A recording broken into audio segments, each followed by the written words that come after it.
This is the prepared Irishman. He's going to talk briefly about ham radios and what to do, what not to do, and what we all need to do. With that, then it's all yours, buddy. Hello, everybody. Wow, it's a nice turnout. Trent did a good job. Thank you, JD. So, all right, so we're going to talk about comms. I know everybody loves comms, so this should be a great class for you. First off, I have a ham radio amateur license. I also have a GMRS license. I got started because of certain events in my life that led me down this road. I figured, let me learn about this, and everything that I researched led me to ham radio. There's a lot of options when it comes to comms. There's FRS, which we were using today. There's GMRS, which you need a license for. There's MURS, you don't need a license for. This is all with your both ham radio. And then there's ham radio, the ham bands, certain frequencies that you need licenses for. So today we're going to discuss some basic terms so you guys can understand a little bit. We're also going to talk about, everybody asks me the question of, like how do I get started if I have a group, my family, loved ones, so on and so forth. So we're going to go through that stuff and kind of walk you through what you need to do. We're going to talk about the Bofang radios because everybody has these. And then we're going to talk about licenses, how to get one and how to prepare for it. So, some basic terms I'm going to hit you up with. First of all, when we talk about radios, there's three basic types of radios. There's the handhelds, which everybody has these. There's a mobile rig, which is this one right here, which you can put in your car. You're not really supposed to carry in your backpack. I've done it, but they have smaller versions if you're going to do that. And then you have the base stations, which are usually bigger versions, better, more powerful, so on and so forth. Second, your licenses. There's three classes of licenses currently. There's a couple other ones grandfathered, but we're not going to talk about it. The first license you're going to get is your technician's license, which basically you'll need to operate this. It covers a little bit more, but basically your technician's part of the band, UHF, VHF. Then you got HF, general, which covers HF. And then you got extra, which is the top one, which covers all HF, VHF, and UHF bands. So when we talk about frequencies, there's three frequencies I just mentioned. UHF, VHF, which is this radio, and that's usually short distance, not too far, maybe anywhere from 2 miles, and we're going to talk about repeaters in a second, and we'll extend it a little bit. Then we got, line of sight. So when we work these radios, if this antenna can see this antenna, you can talk to each other. But if there's an obstacle like a mountain in between us, it's not going to happen. Doesn't matter how much power you're pushing, what type of antenna you have, it's not going to happen. Now HF works differently. This is actually this rig's everything by using it for HF.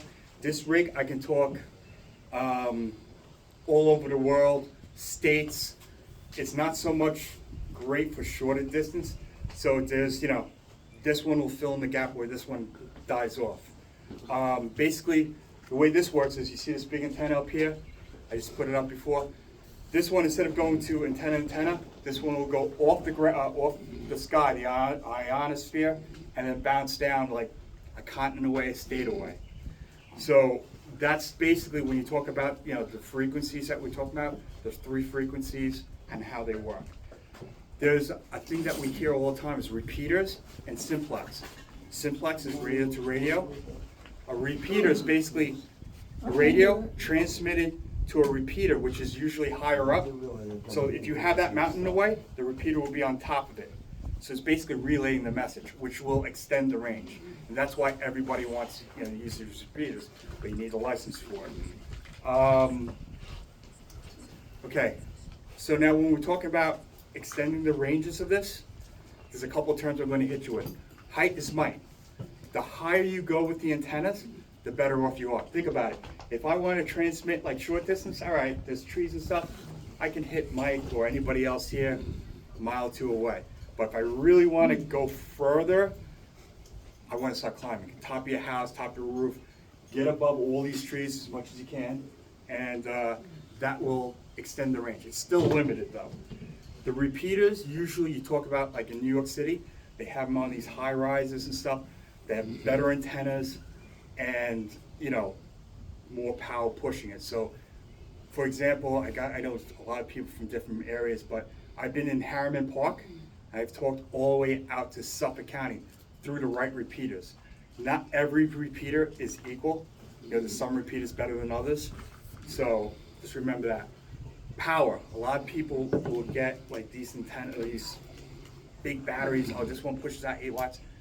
It helps, but it doesn't help that much. Getting high is the most important thing. The second thing is the antennas. These radios were given to me for demonstrations. This antenna right here, it's decent, but these antennas, I believe they're Brie, right? What's that? The military, the antenna, Brie, right? I'm not sure. They're Brie.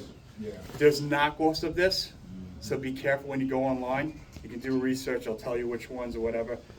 But that's, you know, get a good antenna.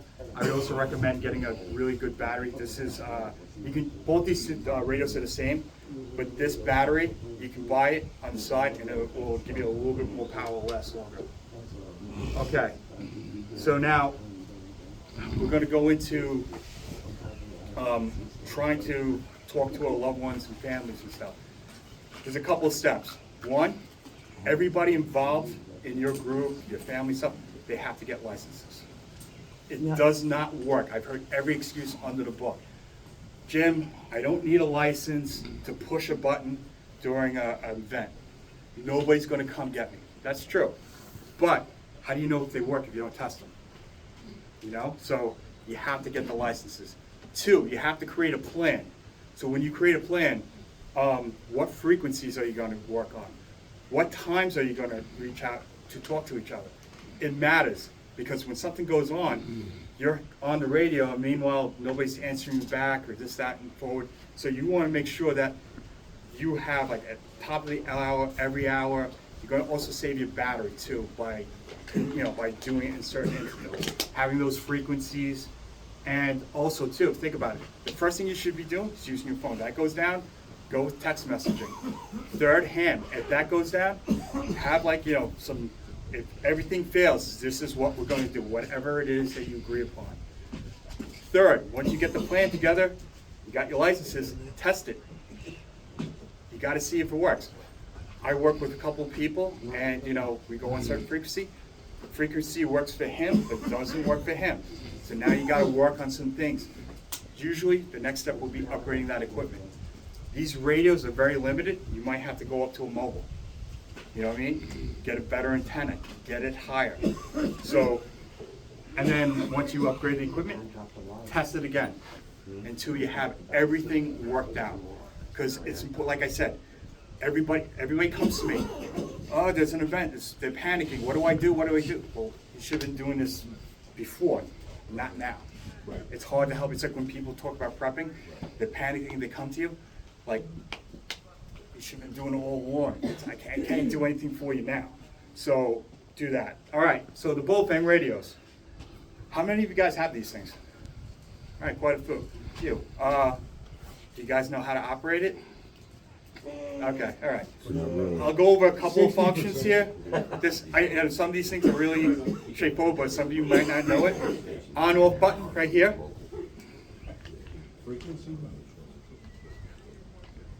Not my radio. Those are local PD frequencies. Okay, so volumes here, turn it on or off. The antenna, you can upgrade them. I recommend upgrading them out of the box. Get the best antenna that you possibly can.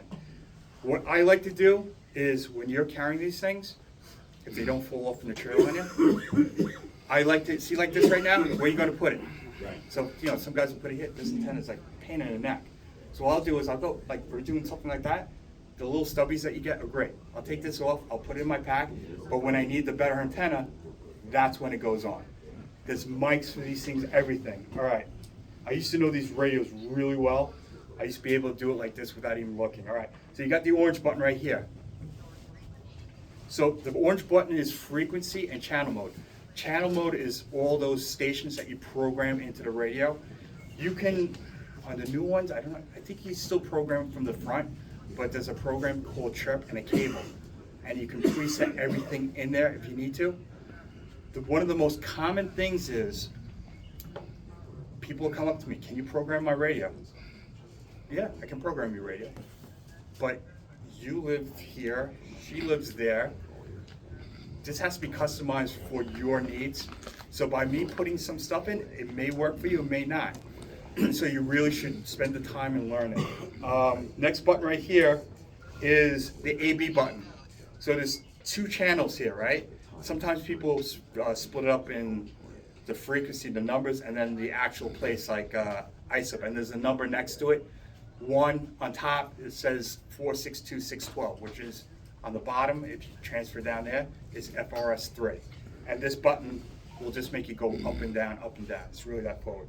Another great button on this, I'll come during the hike and set this radio for you, and all of a sudden, I'm talking to you, there's no answer. Why? Because they accidentally had it in their pocket and it goes off. That will lock you. Now you can't do anything. You can talk, but you're locked in. So it's a good button, and to unlock, you just press the button again. It's on the end. All right, these buttons on the side. Let's see what they do.